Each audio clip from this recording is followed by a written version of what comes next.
వల్లభనేని వంశీ ఇక ఎప్పటికీ జైల్లోనే ఉంటాడా? ఆయన జైలు నుంచి బయటకు రావటం ఇక కష్టమేనా?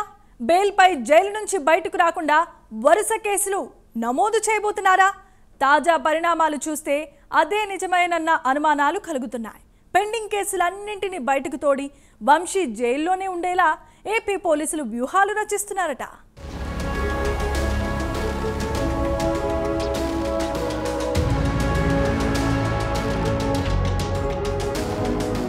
కిడ్నాప్ బెదిరింపుల కేసులో అరెస్టైన ఎన్టీఆర్ జిల్లా గన్నవరం మాజీ ఎమ్మెల్యే వల్లభనేని వంశీ అరెస్ట్ చేసిన విజయవాడ పటమట పోలీసులు ఆయనపై వరుస కేసులు నమోదు చేసేందుకు సిద్ధమవుతున్నారట. బెయిల్పై బయటకు రాకుండా వరుస కేసులతో వంశీని ఉక్కిరిబిక్కిరి చేసేలా పోలీసులు వ్యూహాలకు పదును పెడుతున్నారు. ఆయనపై నమోదైన పాత కేసులన్నింటినీ తోడి జైలు నుంచి ఎట్టి పరిస్థితుల్లో బయటకు రాకుండా ఉచ్చు బిగిసేలా పోలీసులు ప్రణాళికలు రచిస్తున్నారు. దీంతో వల్లభనేని వంశీ ఇప్పట్లో బయటకొచ్చే అవకాశం లేదు అన్నట్టుగా జరుగుతున్న తాజా పరిణామాలు చూస్తే అర్థమవుతున్నాయి.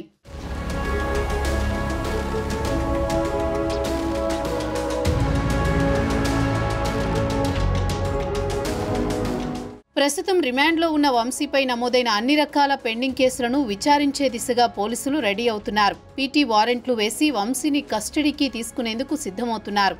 దీంతో వంశీ మెడ చుట్టూ ఉచ్చు బిగుస్తున్నట్లు స్పష్టమవుతోంది. అయితే వంశీ ముందున్న ప్రత్యామ్నాయాలేంటి? పోలీసులు పాత కేసులను తోడి తెరపైకి తీసుకొస్తే వైసీపీ అధిష్టానం ఏం చేయబోతోంది అన్నది ఇప్పుడు ఆసక్తికరంగా మారింది.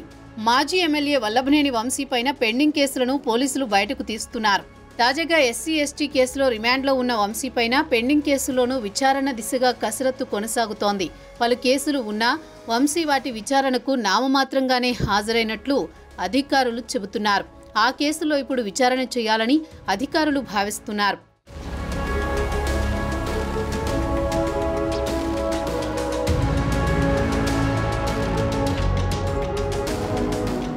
అందులో భాగంగా హనుమాన్ జంక్షన్ పోలీస్ స్టేషన్లో గత ఏడాది నవంబర్లో నమోదైన ఓ కేసులో వల్లభనేని వంశీ A2గా ఉన్నారట. ప్రాథమిక సహకార సంఘం మాజీ అధ్యక్షుడిగా పనిచేస్తున్న శ్రీనివాసరావు అనే అతను తన సొంత స్థలంలో నడుపుకుంటున్న ఎరువుల దుకాణాన్ని పోరంబోకు స్థలంగా చూపించి వంశీ కూల్చివేయించారట. విచారణకు సిద్ధమైన ఈ కేసులో వంశీని కస్టడీలోకి తీసుకుని విచారించేలా కసరత్తు జరుగుతోంది. అంతేకాదు గతేడాది ఎన్నికల సమయంలో తేలప్రోలులో ప్రస్తుతం గన్నవరం ఎమ్మెల్యే యార్లగడ్డ వెంకట్రావుపై వంశీ దాడికి పాల్పడ్డారు. ఈ ఘటనపై ఉంగుటూరు పిఎస్లో కేసు నమోదైంది. నోటీసులు అందుకున్నా ఇంతవరకు విచారణకు మాత్రం హాజరు కాలేదు. ఈ కేసు విషయంలో కూడా విజయవాడ పోలీసులు పీటీ వారెంట్ వేసేందుకు సిద్ధమవుతున్నారట. అలాగే గన్నవరం టీడీపీ కార్యాలయంపై దాడి కేసులో వంశీకి ఈ నెల 20 వరకు సుప్రీంకోర్టులో ఊరట లభించింది. అయితే వంశీపై వరుస కేసులు నమోదు చేస్తుండటంతో ఒకవేళ సుప్రీంకోర్టు వంశీకి ముందస్తు బెయిల్ రద్దు చేస్తే ఇందులోనూ విచారణ కోసం సిఐడి పోలీసులు కస్టడీకి తీసుకునేలా ప్రయత్నాలు చేస్తున్నారని సమాచారం. రంగబాబుపై దాడి ఘటన కేసు హత్యాయత్నం కింద 307 సెక్షన్ చేర్చారు. దీని వెనుక వల్లభనేని వంశీ పాత్ర ఉన్నట్టు పోలీసుల ఆధారాలు సేకరించారట. ఈ కేసులోనూ వంశీని విచారించేలా పోలీసులు ప్లాన్ చేస్తున్నట్లు తెలుస్తోంది. ఇలా వరుస కేసులతో వల్లభనేని వంశీ ఇప్పట్లో జైలు నుంచి బయటకు రావడం కష్టమనే అభిప్రాయం రాజకీయ వర్గాల్లో వినిపిస్తోంది.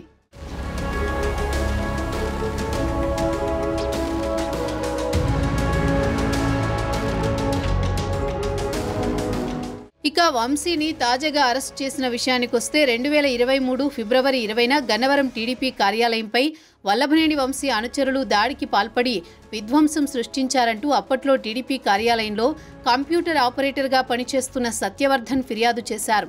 వైసీపీ ప్రభుత్వంలో ఆ కేసును పట్టించుకోలేదని ఆరోపిస్తూ టీడీపీ కూటమి ప్రభుత్వం రాగానే కేసును సిఐడికి అప్పగించారు. మొత్తంగా ఆ ఘటనకు సంబంధించిన 94 మందిపై కేసులు నమోదు కాగా ఆ కేసులో వంశీ A71గా ఉన్నారు. ఇప్పటి వరకు ఆ కేసులో 40 మందిని సిఐడి అధికారులు అరెస్ట్ చేశారు. ఇలా మొత్తంగా వంశీపై అనేక కేసులు వివిధ పోలీస్ స్టేషన్లలో నమోదై ఉన్నాయి. దీంతో ఒక కేసు కాకపోతే మరో కేసు అన్నట్లుగా వరుస కేసులు వంశీ మెడను చుట్టుకోబోతున్నాయి. దీంతో వల్లభనేని వంశీ ఇప్పట్లో జైలు నుంచి బయటకు వచ్చేది కష్టమేనని రాజకీయ విశ్లేషకులు అభిప్రాయపడుతున్నారు.